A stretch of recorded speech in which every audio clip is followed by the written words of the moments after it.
Bonjour à toutes et bonjour à tous, bienvenue pour ce 8e et dernier rendez-vous sur le chemin d'Assise.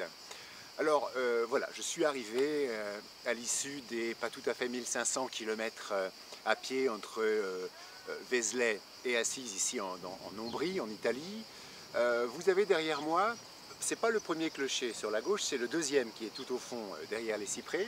Vous avez derrière moi la basilique d'Assise, ou plutôt les basiliques, puisque il y a la basilique inférieure où se trouve le tombeau de François d'Assise, et puis il y a la basilique supérieure qui est beaucoup plus lumineuse, beaucoup plus grande, où on peut trouver 28 fresques peintes par le grand peintre Giotto à la fin du XIIIe siècle, et qui relatent les différentes époques de la vie de François d'Assise, en particulier le moment où il a rendu ses habits à son père, le moment où il a été voir le pape pour faire reconnaître son mode de vie, le moment où il est mort, etc. etc., etc. Donc voilà, c'est tout à fait merveilleux à visiter. Il y a beaucoup d'autres choses à voir ici à Assise, mais tel n'est pas l'objet de ce rendez-vous. Je souhaiterais plutôt conclure ce rendez-vous en vous disant que, vous le savez, hein, ça n'a pas été facile. Il y a eu la canicule qui m'a accompagné tout le temps en Italie, le relief qui est quand même extrêmement récurrent tout au long du voyage, et puis le doute qui s'est infiltré aussi assez régulièrement au fur et à mesure du chemin.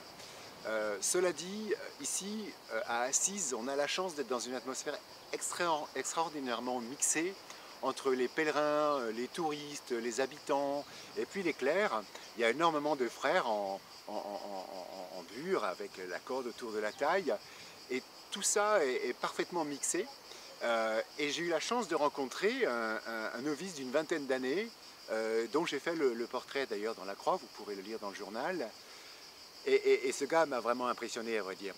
C'est vrai que le voyage n'a pas été facile, bon, c'est vrai que j'ai eu mes petites souffrances, mais quand je vois la puissance de l'engagement de cette personne, la clarté de ses choix, euh, la force de son discours, tout ça à 20 ans, je me dis que mon expérience est bien modeste et que mes petites souffrances sont bien peu de choses. Voilà. Alors, je finis sur donc cette rencontre avec Pierre Vincent. Et puis, comme on dit ici, dans la ville d'Assise, je vous dis Pax et Bonum. Au revoir.